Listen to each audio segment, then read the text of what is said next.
Welcome everybody to the Help for Hip Dysplasia podcast. I am absolutely thrilled to be able to bring you this group discussion today. We're doing things a little differently.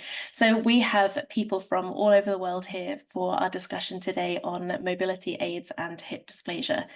It's a conversation that has been incredible on socials so far. I put out a post a few weeks ago about my first experience with my walking stick on a long day out, and the conversations that sparked from it were wonderful.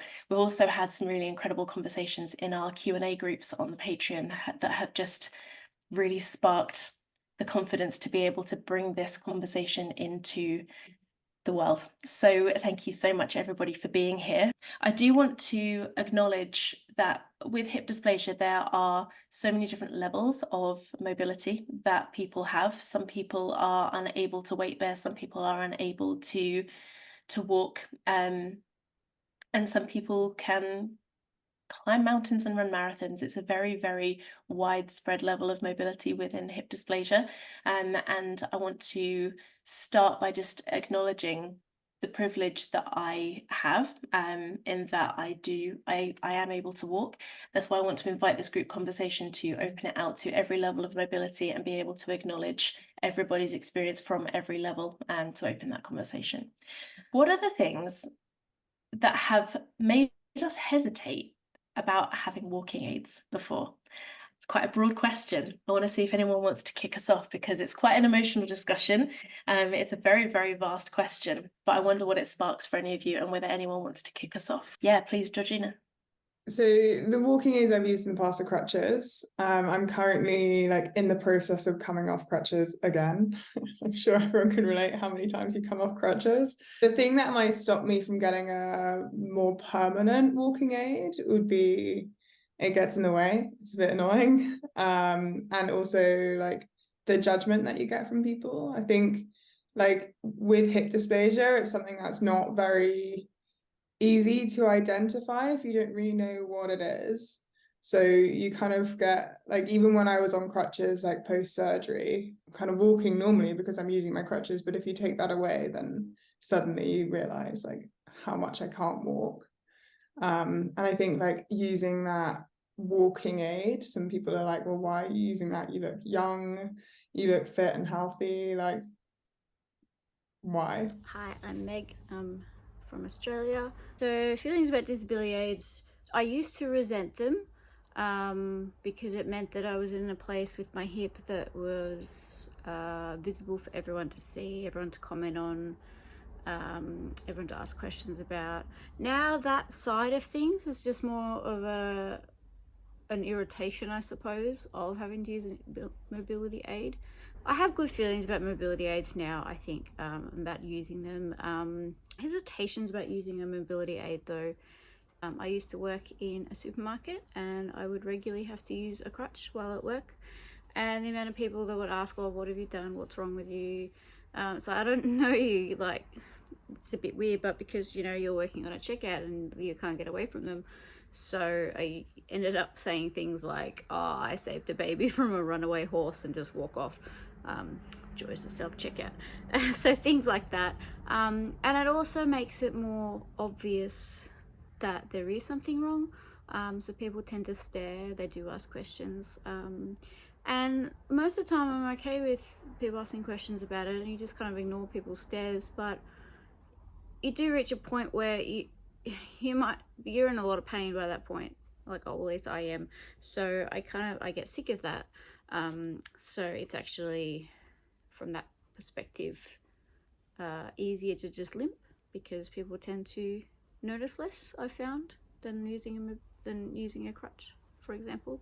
And also then it's also I feel like I'm giving in to the pain then, when I do need the crutch. I reach a point that I actually need it, and I feel like I've given in to the pain by that point, and I hate that it then reaches that it's controlling the situation now. That's kind of what it feels like. My name is Claire, and I have been a mobility aid user on and off since 2019. I think over the past 5 years, having used them on and off, and from there, having learned firsthand and witnessed from my lived experiences the benefits of them and the positives that the aids have brought to my life has really helped me see them in a positive light. The hesitations that I do still face and encounter are mostly around using my mobility aids in a new social setting, or using new mobility aids in a social setting. There is that very human, normal, I'd like to think, hesitation with feeling a slight embarrassment or awkwardness around not wanting to be to draw attention to myself or to stand out, particularly in a new social setting. So that is where I feel my hesitations lie with my current journey of using mobility aids. I think, like, for me, I was quite young when I was using the cane, the stick. I was around 30, I think, at the time. So I think for me, it was like I found it quite embarrassing to use it. And also I felt like if you had crutches, people kind of just thought you had an injury, and that was sort of, they just, oh, she's hurt herself. Well, whereas with a stick or a cane, I felt like there was more of a stigma, or more of a, people like would look at you and wonder what was wrong with this young person with a cane, because I think a lot of people tend to think they're for old people. So I think I tended to use it like strategically. Like I didn't want to use it where people like I knew would see me. Whereas like I used it quite a bit in that time. I went to Europe, to England and France, partly to see a surgeon, but I used it more there because I think I felt like there were less people that knew me there. Whereas around home, like I would try and not use it, because I guess also that, like what you said with the imposter syndrome, like I felt like, oh, maybe people think I'm being dramatic, or like, does she really need that? So that was kind of my experience with that. Thank you. And for I mean, sharing it was that. 6 years ago, so they were like, there wasn't anything like what you posted on Instagram, cool looking ones. It was like, it had like butterflies on it. It was really ugly. I love Yeah, it didn't my look like that. sticks It did not look so like that. It was much. like an old lady. Yeah, I would say for me, I was 56 when I had my hip replaced, and I'd had hip pain for many years. But there were reasons why I didn't have surgery for a long time, partly because when I was younger, the hip implants had a shorter lifespan. So it's like, okay, if you get your hip replaced, then it's going to have to be revised and revised again, probably during your lifetime. And also, I had kids, I was working and all that. So, and PAO was not an option for me because of my congruency issues in my hip. So it was kind of total hip or nothing. So I waited as long as possible. So I was old enough that when I had a cane, I didn't care at all about using it. I mean, and one thing I noticed that was easier is people would immediately understand I had an issue, because previously I would have to limit, like certain things, like how long I stand or walk on concrete, for example. And if you have an invisible disability, people just assume you can do things. Like, let's say you're a parent volunteer in your child's school and they want you to do yard duty, and you have to say, oh, I can't do that. And they're like, why? It's like, well, I really can't stand and walk for 45 minutes on concrete. And people are like, are you making this up? I mean, there's that look that you get sometimes. So I saw that way more without a walking aid than with one, because if you have one, that's a visual signal. But again, I didn't have one until I was 56. So I don't know what would have happened if I had one when I was younger. It's a strange one for me, because I have thought about it in the past about using walking aids. And a couple of months ago, I did say to my friends, we had a physio session, maybe it was few months ago, and I was really in quite bad pain. And I did say to my friend, like, I'm thinking about, I might just need some crutches or something, or walking aid. A couple of months after you'd put that post up. And in the past, I had even thought about getting a fold out chair, but it hadn't been anything permanent, or it had just been for particular moments of pain. And for the majority of the time, I wouldn't need, you know, a chair or a stick or crutches or anything like that. So I think that's what stopped me from getting it. It was almost like, because I don't need it all the time, then should I be kind of pushing myself not to use something like that?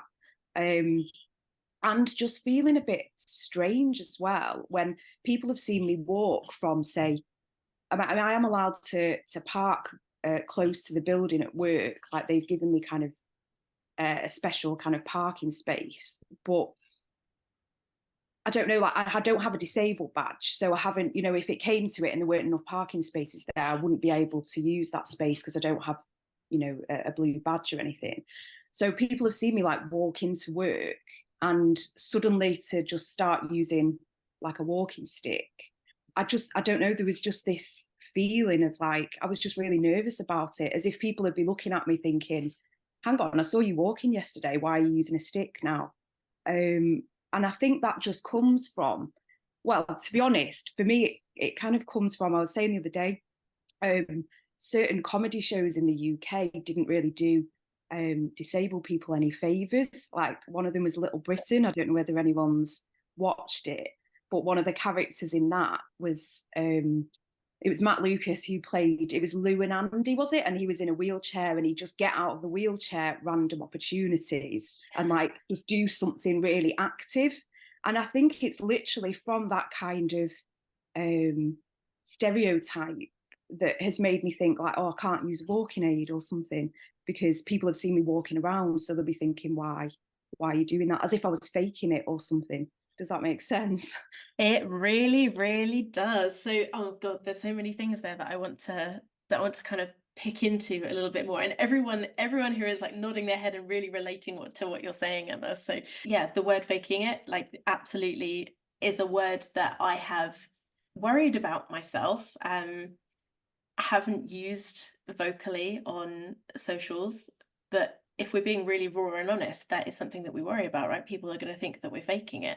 And again, I shouldn't say we, because I can't speak for anybody else, but that is something that I've personally worried about. And the other thing that you said was should, as one of your comments about whether I should be trying to avoid being on the stick or whether I should be trying to use it. You know, the word should is definitely, again, I think something that we can explore there. Has anyone else got any other experiences they want to share? Maja?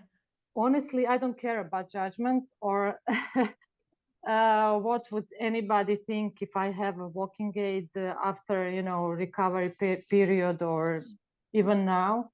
I really don't care, because the people really don't know what we have been through. And I really feel like I don't know, climbed Mount Everest, you know, with this, now it's almost 8 months journey. So I'm proudly walking with those, you know, crutches, and proudly answering questions. Wow, you are so young. How this happened? Why did you have a hip surgery?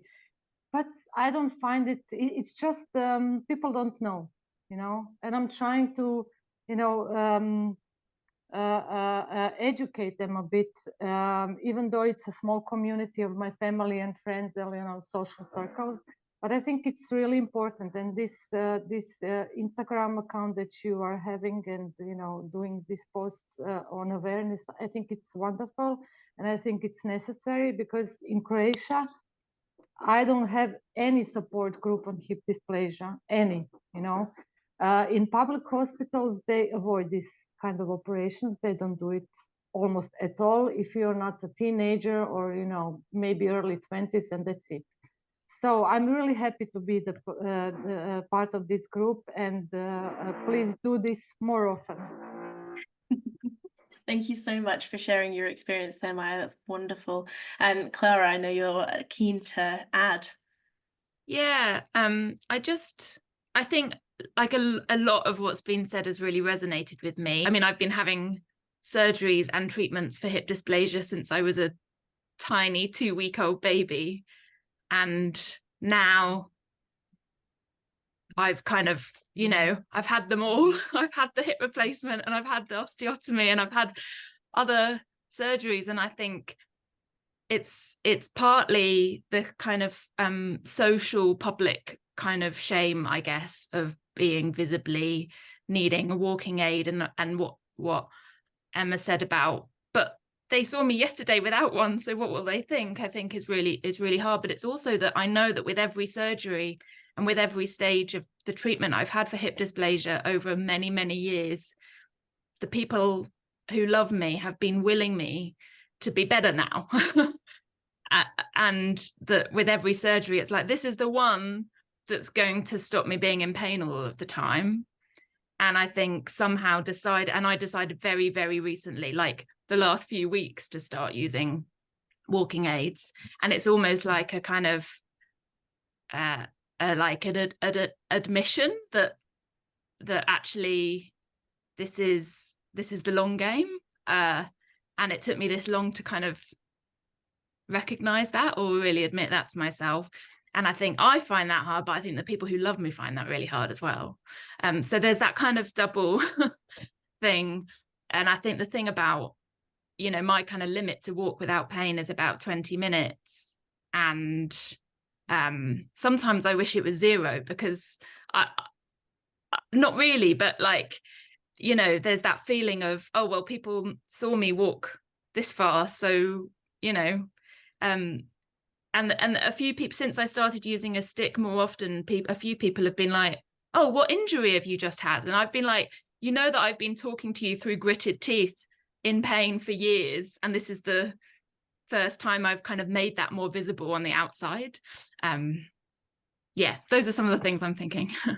Yeah, there's something that you said there that I kind of want to dig in a little deeper with you, Clara, if it's okay. You said sometimes you almost wish that your mobility was 0. Yeah, and I kind of, now I've said it, I feel like I want to take it back, because obviously I don't mean I wish I was completely unable to walk at all. I realize that being able to walk in lots of ways is a privilege. But I guess it's that, I mean, walking, standing, actually also sitting, like always painful. And I know I'm not the only one who feels that in this group. And it somehow feels complicated and hard to have come to a point where I'm like, I'm willing to make that pain that I've been experiencing for years visible to all of you. So like everybody that I'm in a room with will have this kind of visual symbol of that in a way. And that feels both empowering and really scary, I think. Thank you for your vulnerability. That I've literally got goosebumps. I don't know if you can see them on the screen, but for how vulnerable you are just then. Thank you so much for sharing those feelings. And I wanted to bring it back to that point that you made, not because I feel like you genuinely meant that you wish that you couldn't walk. I think the way that you said it really resonated with how emotionally challenging this situation is. Because if we can contemplate, do you know what, actually, just sometimes I just wish it was one way or the other, it can really just hit home, I think, sometimes to people that don't live this daily, how much it affects us, and how much of our thought processes, how much of our headspace, how much we protect and guard ourselves, how much we don't show to people day to day. And I think that's a really wonderful thing to come from this conversation, is that actually there are so many of us that struggle day to day, so much more than we ever let on. And you're right about that mobility aid being a visual representation of the pain that we're already feeling, that we have been feeling potentially for days, months, years, but we don't necessarily tell people about it because of some of the social implications of doing so, and the fear of judgment or of not being accepted or whatever that might be. So thank you so much for your vulnerability there. Just Laura, yes, please. it reminds me that I think it confuses a lot of people. And I can understand why it confuses a lot of people, that one day you can walk and the next day you'd be struggling to do that, for example. I think what we like, and I suppose it varies from culture to culture, but perhaps it's a universal thing, that the ideas we have in our head of like the types of people who use walking sticks, the types of people who use wheelchairs, they're quite basic, and our ideas around old people use walking sticks. So for example, I've had somebody say to me while I was using my walking sticks, "You look like a grandma." Which, like, I mean, my grandma's cool, so you know, I'm okay with them saying, but like, you know, that's not like a kind thing to say to somebody, but it I think at the base of it, what they're getting at is, this reminds me of this stereotype that I'm familiar with. When we think of wheelchairs, we think, again, people who literally can't walk, they're paralyzed, so they use a wheelchair. And any sort of use case outside of that, I think it does confuse people, because they're not used to engaging with, you mentioned some of the media in the UK from, you know, God, was it like 10 or 20 years ago, but it's still stuck with us, you know, this stereotype of what a wheelchair user is, what a mobility aid user is. So I think I can sort of understand why other people are like, hang on a minute, I saw you walking and now you're not. I can get it, but the effect that has on us is, yeah, huge. And I feel it all the time, thinking, oh, but I walked. But what people don't know is, yes, I walked, probably shouldn't have, because it was really painful and I'm being stubborn. Because there's also like I don't want to feel restricted, and you know, people have spoken about those judgments. I think some people can be lovely, but there's, even if like when somebody says hello to you, their eyes dart down to the stick and then back up at you, even that experience is one that I would rather not have, and I'd rather just be me. I do notice a subtle difference in how people treat me if I'm using a mobility aid versus when I'm not. It can be lots of things, even the attention that I would get from men. Like, it sounds kind of weird, but like guys won't like chat to me as much or in the same way if I'm using mobility aid versus when I'm not. Like, I've noticed that over the last couple of years. And like, frankly, I quite enjoyed not being hassled by guys as much. But you know, it does change the way that the world interacts with you and how you can interact with the world. Yeah, and so, but I am torn between this. I understand why people think this and why it's confusing for people, but also I wish they would be more open-minded. I don't know. It's really tough and really interesting listening to all of you, because I'm like, yes, this. Yeah. Absolutely. Like for me, I'm a very active person, and I rode bike a lot, and I coach spin classes. So to sort of the outward person, it seems like, oh, well, she's so fast on the bike and she beats everyone on the bike, so she must be able to do anything. And so like often it feels like because I can like ride and usually it doesn't affect me, or it actually makes things better.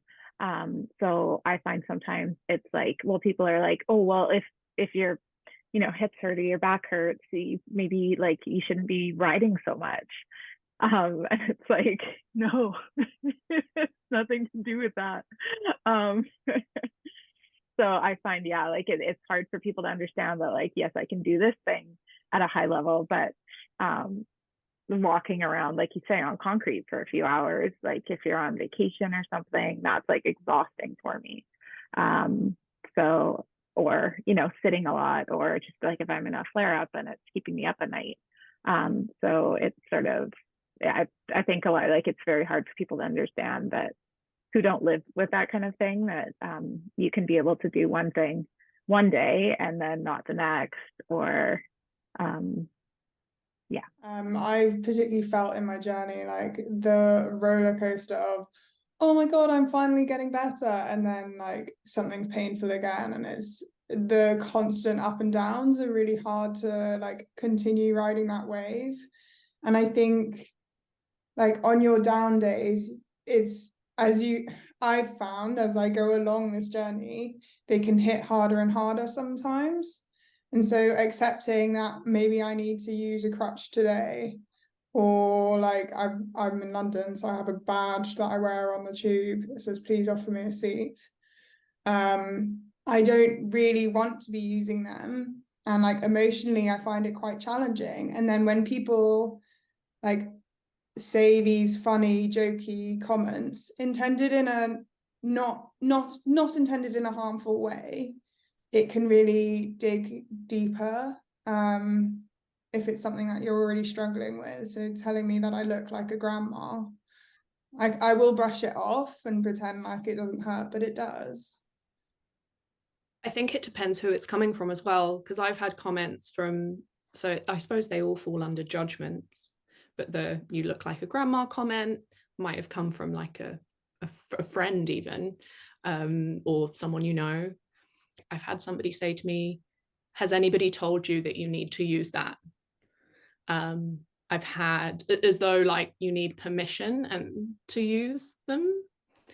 I've had somebody say, and medical professionals as well, is the thing, it depends who the comments are coming from and how it feels. So saying, oh, you don't want to rely on that, it sort of scrambles things in my brain, like, well, I rely on lots of things. Since I started using a stick to get to work on the underground, I get a seat every day. Having like somebody always offers me a seat.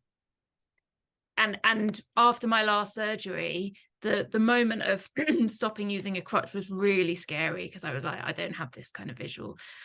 And anyway, and I said to somebody, what if I don't know if I could go back now. Like, I don't know if I could go back to using the underground and not having this visual sign that I need a seat. But then what if I use it one day and it isn't because I'm in so much pain, but it's because I just need a seat? Like, that's shameful. Isn't that terrible? And of course it's not. So I also kind of think that the aid as a visible sign of disability doesn't just have to be a side effect. It could also be the reason you use it, and that's not about being an imposter or it's about kind of like owning that as something that you need. And that is a mindset shift that I'm still working on that. But and I would challenge that for you as well, Clara, because you said about needing it. That word need has come up quite a lot today, and we've challenged what that word need means. And I would just put it out there that maybe it's okay for us to say that we want one. Yeah, exactly. Rather than it being about needing, or whether we've been told that we need one, or that we should have one, or that we shouldn't have one. Do we want one? Is that going to make us feel better? Is it going to give us more access? Is it going to make our lives better in some way? So do we want one rather than needing one? I just so resonate with the transport system. I kept holding one crutch when I didn't actually want it for a very, very long time, because in busy train station, it just meant that there was that visual representation of don't come near me, don't push me around, please, because it's so scary. Like, I'm quite fragile. It's not obvious, but when I'm carrying a crutch, it is a lot more. And I actually found that when I could carry a crutch rather than use it, people would notice it more, because it would be more under their eye line, rather than like next to my body where they didn't necessarily see it. Yeah, and then on the like going on the underground, people, I have a please give me a badge, please give me a seat badge. People don't necessarily respond to that unless I have a crutch, because it's not obvious why I need a seat. But I would recommend getting a badge if you don't have one, because it does help a bit. you just have to be more vocal about it. Thank you for sharing that experience. It's not something that I would have thought about doing. But again, when you think about going on a trip to London for the day and how much you're on your feet, then you start thinking about ways that you can prevent yourself being in pain by the end of the day. That's a really wonderful way to do it. And I love this kind of prevention as opposed to just thinking about relief. I think it's important that we think about ways that we can help relieve our symptoms, but if we can also be thinking about ways that we can prevent it, I think it's really, again, empowering for us to be able to do that. Okay, I can wear a badge, I can take one of my mobility aids, I can make it more visible, because we're right, a lot of us experience hip dysplasia as being one of those invisible disabilities. People don't see our pain, we don't always choose to share it. And again, that's just something that we can do that really empowers us to know that we can then enjoy more of a percentage of our day because we've done these things proactively for ourselves. We're not passively letting things happen, we're proactively choosing to find ways that we can make our day better, that we can give ourselves more relief. And yes, it does require us being a bit more vocal about it, or putting ourselves out there in a way that maybe previously we haven't been as comfortable to do. But looking at this from an empowering point of view, what things that can we do that prevent our symptoms getting worse in the first place, and looking at that as a really sort of empowering stance. I love that. I personally see mobility aids as both prevention and relief tools. I use it to prevent delayed onset muscle soreness and pain. I have come to a point in my journey where I know my body, in the sense that I know how it responds to certain stimuli, such as a longer day, a more physically involved day, tends for me to produce quite severe nighttime pain that can significantly impact my ability to sleep and rest at night. And so on the prevention lens, I have and do still use mobility aids as a preventative tool, because if it means that I can help prevent some of that pain from coming on later in the day, that'll then impact my night or even the next day, then that's really quite worth it for me. And in addition to pain prevention, I also use it with for an energy conservation reason as well. My crutches are often used to relieve my weight-bearing pain. I'm currently recovering from my 8th hip surgery on my neck of femur, and we are using it actually to relieve pain in weight-bearing in the post-op period. But even prior to this operation, whenever I had an exacerbation or a flare-up in my symptoms, that can happen with either the Ehlers-Danlos or the hip dysplasia side of things, when my hip would feel particularly sore due to a physical trigger that I may or may not have been aware of, to relieve that symptom and to allow me to move around and to relieve that pain, the crutches would help take some of the weight off my leg, and that would massively relieve some of the pain symptoms I would feel. The prevention, I'm in pain all the time, so using crutches can actually be kind of a bit of a pain, because I often only use one. I probably use one way more than two, even when I probably should need two. But it's kind of annoying to use them, because if you're using one crutch, you've already taken one hand away, so I've only got one hand to do things with, and that's kind of a bit irritating. So I don't really use it as a prevention as such. I enjoy being able to walk when I can walk, even when it's really hard to do. I enjoy being able to do physical things when I'm able to, so I don't use it really as a prevention. Really, it's more of a relief for symptoms, but I can definitely see when it would be used as a prevention sort of thing. So I think it depends on the individual person for which it needs to be. Something that's helped me has been to reframe my idea of what an aid is. So we use aids all the time. So a rice cooker aids me in cooking rice with more ease, or a car is an extension, is a mobility aid. Essentially, that's what a car is. It helps you get from A to B quicker and allows you to sit down while you're doing it. And so I try and sometimes when I'm on the receiving end of these comments, think this is just a thing that I use to help me do stuff. And I don't have to use a car every day. I don't have to use a rice cooker every day. I don't have to use a wheelchair or a walking stick every day.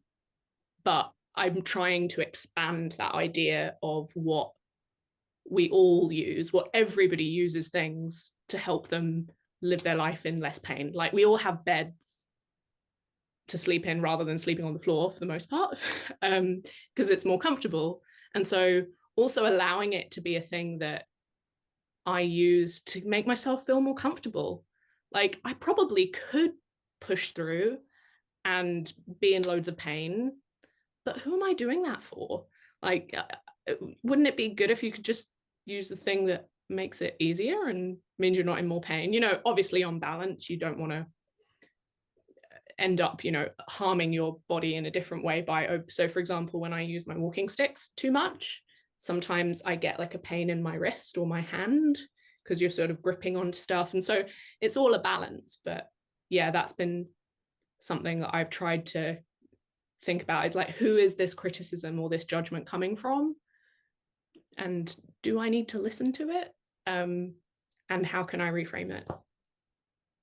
What you said was absolutely incredible, and I love it so much about expanding the mindset about like mobility aids or aids in general. Like I just got so many goosebumps while you were talking about that. Thank you so much for putting it from that different perspective. And that is exactly what these conversations are going to be doing, right? Is allowing other people to change their mindset and to be able to, yeah, just open people's minds a little bit more to see things from a different perspective. And yeah, I'm really grateful for your comments there. Betsy. I wear glasses and nobody judges me for it. Yes. I didn't need them when I was young. It wasn't until I was maybe in my 40s when I started needing glasses. That happens to a lot of people, and glasses are okay. I also actually have a hearing aid on this side because COVID took out most of the hearing in my left ear. And for whatever reason, I think more people hesitate to get hearing aids than glasses. Like it's considered like this, oh, you're really old if you need a hearing aid. I mean, I don't feel this way, but I've encountered people that have that attitude. But for whatever reason, I'm glad glasses are okay to wear, but it's interesting to me that that is a category that seems to be totally fine. It's very interesting that the perception and how we feel about certain things is so determined on how socially those things are perceived. And I love the example of the glasses. That was such a great example because yeah, that is an aid to be able to see. But there seems to be no stigma, or you know, in a lot of places, like it's really cool to wear glasses. Like, you know, they have these new frames and stuff out now, right? That people are like actually choosing to wear glasses that have clear glass that doesn't have any kind of magnification because they look cool. And I think that's a really, really interesting concept. And that's what I love about what Neo Walk Sticks have done. And I'm sure there are other companies out there that do really cool mobility aids as well. I just don't know of them yet. So please feel free, if anyone's watching this, to let me know of any other companies that do different designs for mobility aids. But I just think if you can start changing the narrative behind it, and that's what I think Neo Walk Sticks have done, is that it can be something that you can be really proud of, and it can be like, oh, what outfit can I match it with? Or what situation can I take it with? How can I pose with it and like post a really cool picture? Like, if we can start changing the narrative about how mobility aids are perceived, then maybe one day it will be that no one bats an eyelid at somebody with a mobility aid at any age, in any situation. I'm sure that when people first started wearing glasses, that it was something that was a little different, or people maybe felt a little bit funny about. I know when I was younger, I used to wear glasses and I hated wearing glasses. I was desperate to get contact lenses because I didn't want to wear my glasses, because there was still an element of bullying and stigma about that at school for me. But yeah, wouldn't it be cool if we woke up in a world where no one was judged, nothing was assumed, you can just be anything, anyone you want to be without feeling any of that judgment. You were talking about empowerment, and like, bear with me one moment. I just want to like show you a couple of things. So we were talking about walking sticks and how powerful they can be. I want to show you, if you're interested, some of the walking sticks I have from Neo Walk. So I have quite a few. And what I love about Neo Walk is the woman who owns it, Lindsay, is extraordinary. She's so cool. She's amazing. She's got a great story as to how she came to found the company. But it's all about, like, I think it's like standing out versus fitting in, but just like being able to use a walking aid that looks like this is,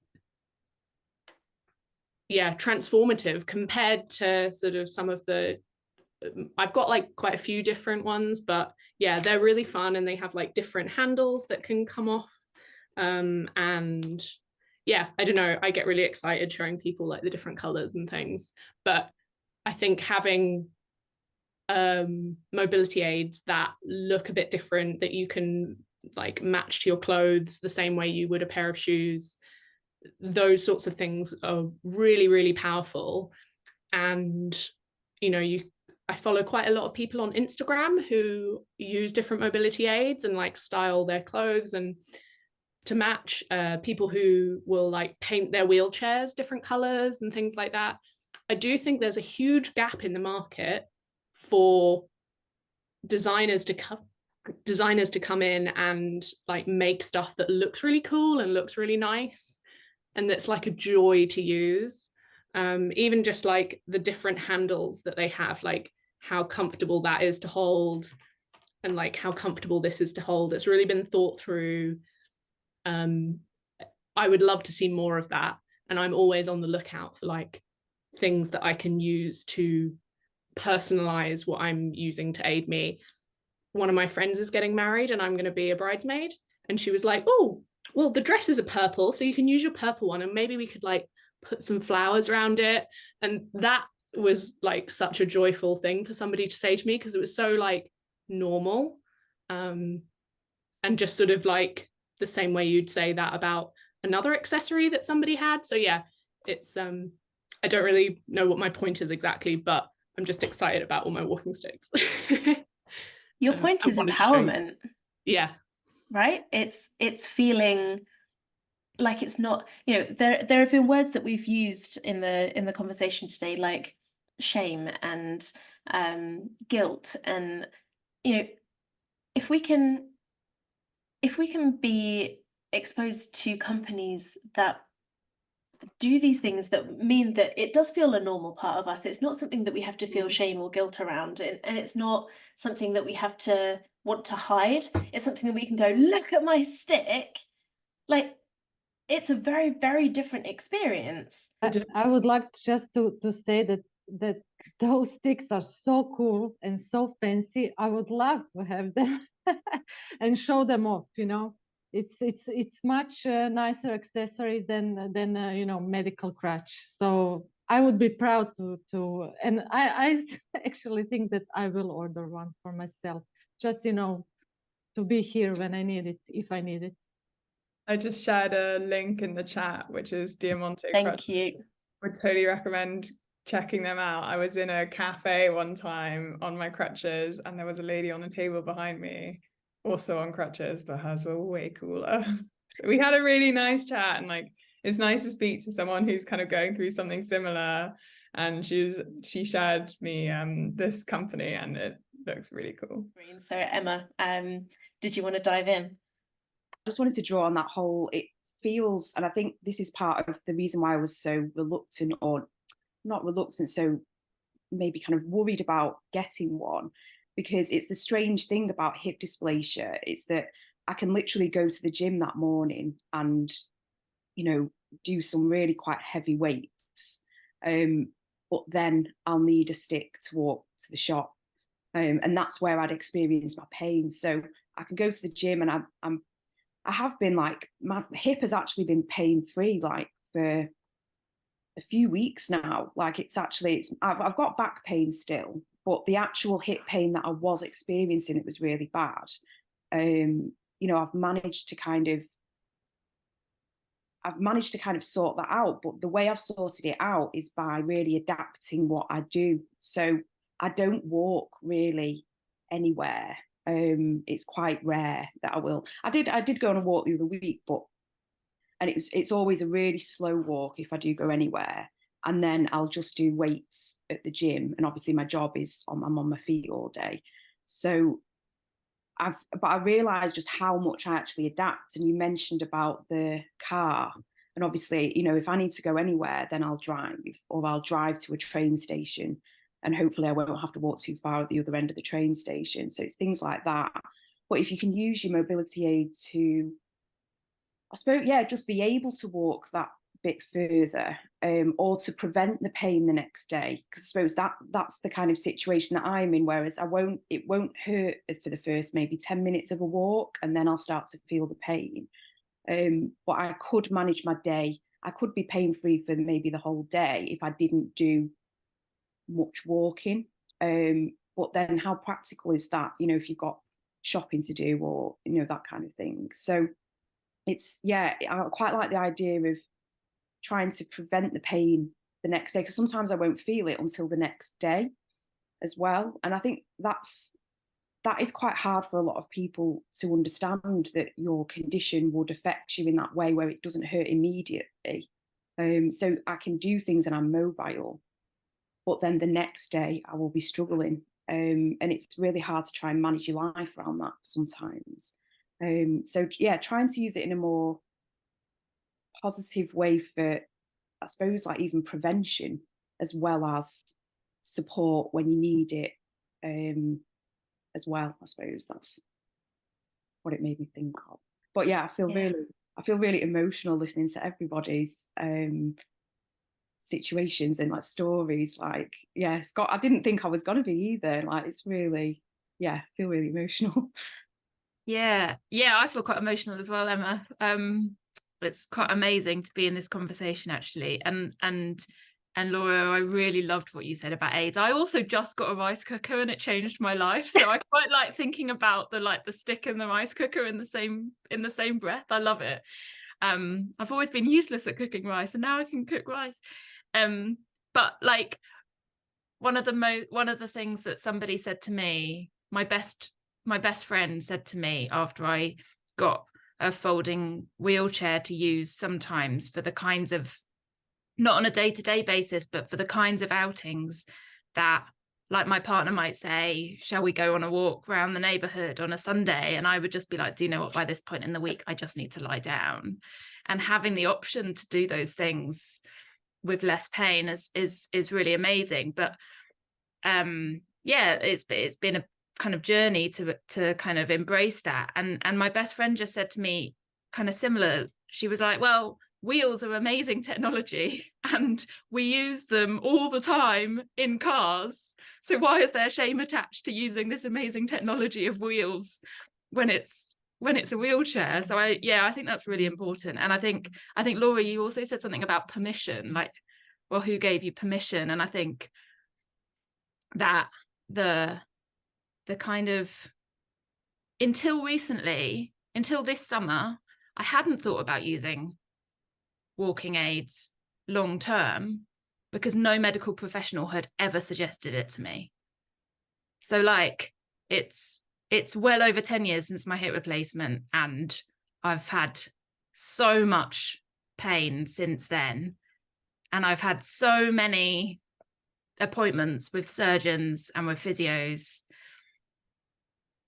I've talked to so many people about the excruciating pain I'm in all the time, and none of them have said, okay, surgical options might be limited, we'll explore what we can do, but have you thought about what you might want to do on a day-to-day basis to just cope with life better? And so there's kind of like, no, they never said you shouldn't do this, but the fact that it was like it had never occurred to them, I was like, well, obviously that's not something that somebody in my position would do. So I think that that's quite a big part of it, as well as like who gives you permission. And this group feels like it's giving me permission. So thank you for that.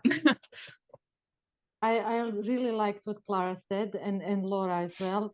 I just want to say, as I said early on in my healing journey, I never thought of, using something to assist me on a longer terms, but I wouldn't feel, ashamed that I would need it at some point. Now that I've heard all the experiences, it just feels, yes, right, that's it. Why not? Why not? Because I think that maybe medical professionals don't advise it because maybe using something on everyday basis would debalance the body in a way. But if we are fit, if we are doing the physio, if we are, taking care of our bodies every day, or, going to the gym, doing exercise, I don't see any medical harm into, using a walking stick for a day or two, in the long term. Why not? When Clara mentioned actually about the who gives you permission, isn't it bizarre that, you won't be advised to use a mobility aid, a walking aid, and because I think in the past I'd assumed that if you're buying your own, then it is that idea that, well, do you really need it because someone would have told you, or the NHS would have given you one already if I needed one. It's that, because that's what I really assumed about it. The idea of thinking about what a need is, I think everybody has a different idea.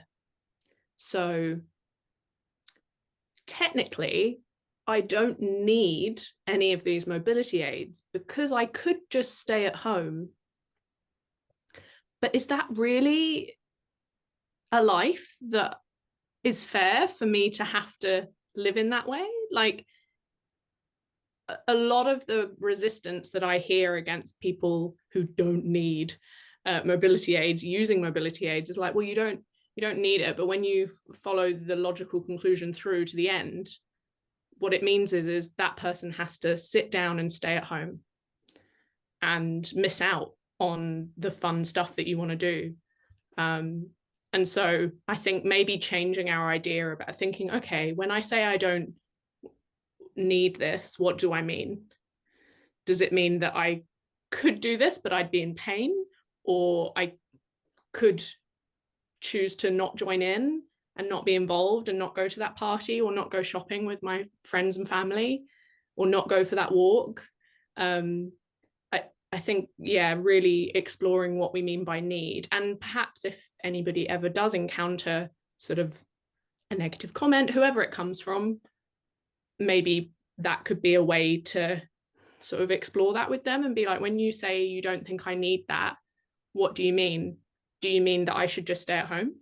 Because I think when you sort of put it that way, it really hits home that, ultimately it's like, well, it would be easier for, like, I don't know, it's tough. I think there's a lot to do with our perception of injury versus disability as well.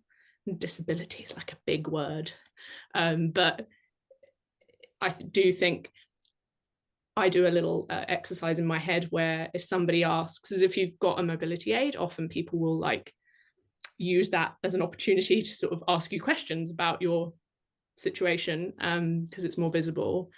And if somebody asks me what's wrong and I say, oh yeah, I've got an injury, versus, oh yeah, I've got a disability.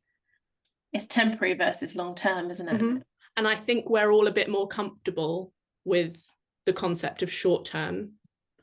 But as soon as somebody suggests that this is something that's permanent or long-term, I think there's like a shift in perception. I don't quite know what it is. I think it might be to do with like the media representation we've had around disability and faking it and that sort of thing. But there's definitely a shift in perception. In one of them, it's like there's still hope for you. And the other one, it's like, well, never mind. I don't know, but there's definitely something around disability versus injury, and the perception of those two things. Absolutely. Clara? Yes. That really resonated. And it just made me think about, actually, sort of before I started using a stick a bit more, that like people who knew me really well, if we were, I don't know, out for dinner or something, and I would take painkillers, and they would be like, oh, are you in pain? And I'd be like, yes, you know that I'm in pain all of the time. Like, this is just this kind of temporary visual reminder to you that I'm in pain. And somehow the stick is now a kind of longer term. But I think there's a kind of wishful thinking. And of course, that makes sense. I guess it's what I said earlier about like people who love you don't want you to be in pain. That's a kind of emotional thing for them to kind of cope with. So it's I think it's a sort of, in some ways, it's an emotional journey. I think there's a lot of kind of wishful thinking. And there's wishful thinking for it to be an injury rather than a long-term disability as well, on all of our parts in some ways. But there's so much kind of stigma attached to that. And then I think the thing about like, well, would you rather I stayed at home? I think that also, I know we've kind of been lurking around the conversation about medical professionals as well, but, you know, I've been told by doctors, I remember being 23, something like that, like around the time that I had, before I had a hip replacement, and I had a doctor who said, well, if you're going to do things like dancing, then what can you expect? And I was just like, you're talking to someone in her early 20s. And people of all ages should be able to dance, and they dance with a stick or dance with a chair, or not, you know, or dance on their feet. But just that kind of idea, I think, is really damaging. And it's like, well, just count this thing out. And I think it betrays a kind of, even with people who have spent their whole careers specializing in hips, there just seems to be a kind of mismatch. And I was told by a doctor recently, don't push through pain, but make sure you keep your muscles conditioned. And I was like, how have you not been listening to me? Like, if I don't push through pain, I will spend all day in bed. Like that, you know, so I just think there's a kind of a mismatch. And I think on some people's parts, it's a sort of wishful thinking. And on some people's parts, I think it's a kind of, yeah, I don't know. There's a kind of block there, I think. But I think when you have an ongoing problem like that, it really breaks two popular narratives. One is kind of like, oh, if something goes wrong, it gets fixed and you get better, and then you're just like you always were, or maybe even better if you work hard at the gym, right? So there's that narrative, which doesn't happen if you have a joint that's degenerating over time. And then the other thing is that for something like with a total hip, that, oh, once you have your total hip, zero pain because all the painful part is gone.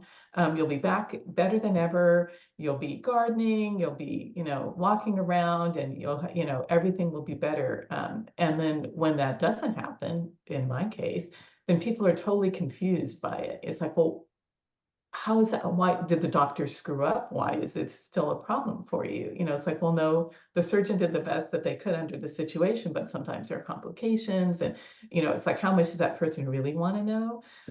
And then you have people who's, you know, we actually had that guy on your podcast who had like this amazing recovery and went back to his martial arts and everything. And you know, it's great when that happens, but sometimes it can't. And so it's, how do you kind of negotiate that discussion? So I don't usually talk about it a whole lot unless something comes up, or with people that I know very well. When you live with a disability like this, you get really stubborn, and what you look like you can do is not always a representation of how much pain you're in. In fact, it often isn't. So the kind of, well, I could walk, but I would just be in excruciating pain. I think, like, we do a lot of kind of masking of pain for all sorts of social, emotional reasons. And I think that kind of conveying that to medical professionals, I think is also really difficult, because also people experience pain in very different ways, right? And I remember saying to my partner, like, oh, I think I must have a really low pain threshold because I'm in so much pain all the time. She was like, Clara, you've got a really high pain threshold. And that sense of yourself as being somehow failing if you are in a lot of pain, and to come back to the kind of walking aids, that sense of failing if you are in so much pain that you are going to resort to using an aid. And to just come back to the like wonderful rice cooker analogy, it's just like, maybe it doesn't have to be that you have to resort to using an aid, but maybe just being able to sort of not always push through and not find your limit, and stop before you get to your limit, or get help before you get to your limit, or speak up before you get to your limit. But we're all kind of conditioned to be our most resilient self, and it's exhausting. So sometimes maybe we should be saying, it sounds like it's less empowering somehow, but maybe sometimes we should be saying, like, you don't have to be resilient all of the time. And you can be in pain, and you can acknowledge that you're in pain and find ways that will reduce it. I think that's incredibly empowering, for us to be celebrating rest days, and for us to be celebrating the use of any kind of aid that's going to give us a quality of life that reflects who we are as individuals, that allows us to express our personality and our joy, and be able to do the things that make us feel whole. So a lot of our teachers are about 10, 15 years younger than I am. They're in their early 20s. And I find that generation is actually a lot more open about sort of their abilities and disabilities and things they struggle with in their lives. Like I had one teacher who said, I can do this and this, but I think this will be a bit too much with me with my chronic illness. I don't know what it was, but I can't imagine 10, 15 years ago when I was that age, anyone would ever reveal anything like that. So I think there is change happening. And the whole point of the conversations like this is to empower people. All of the conversation we've had about shame and guilt and imposter syndromes type stuff, like, it's all social constructs, and it's all history of media and the ways that these things have been interpreted and internalized by us.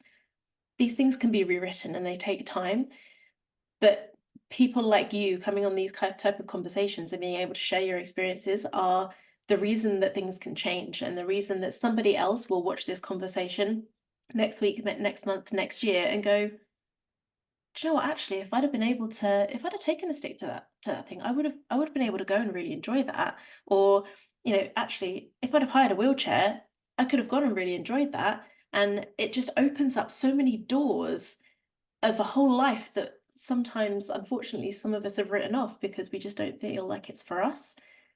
And having these additional aids, and rice cookers, and cars, and all these other additional aids that we all use in life, this is just our area that we're using aids for. Everyone has their own troubles. This is ours. We're talking about mobility aids. Different conditions, every single person has their own stuff going on, and everybody uses aids for different things. I just love what you said, Laura. Thank you so much for bringing that concept in. We all have our own stuff. These are the aids that we use to enhance our life and make us feel more authentic, more full of joy, more better quality of lives for ourselves. I'm so grateful to all of you for spending 2 hours with me this morning, or from wherever you are, whatever time it is. It's been an absolutely incredible conversation, and I know that there are so many areas that are still to be explored. All of your experiences and everything that you've been vulnerable enough to share today has been really so valuable. I'm really very, very grateful for your time. I just want to say, like, a massive thank you, Laura, for putting this together. It's been incredible to hear everyone's experiences and quite cathartic. Yeah, it's honestly, what a great way to start Saturday. Thank you, everyone. Thank you. Thank you for having It was us. fun. Thanks for letting me participate in this. Thank you so much for having me. Thank you so much. Thank you. It's been lovely to talk to all of you and meet all of you. Yeah, I've never met anyone in my whole life in person with hip dysplasia. So like, I'm like, wow, other Me people. It's Yay! really cool. Yeah. All right. Thanks, See you later, everyone. everybody. Bye. Take Bye. care. See you later. Bye. See you Yes, soon. thank you. Bye. Bye, guys.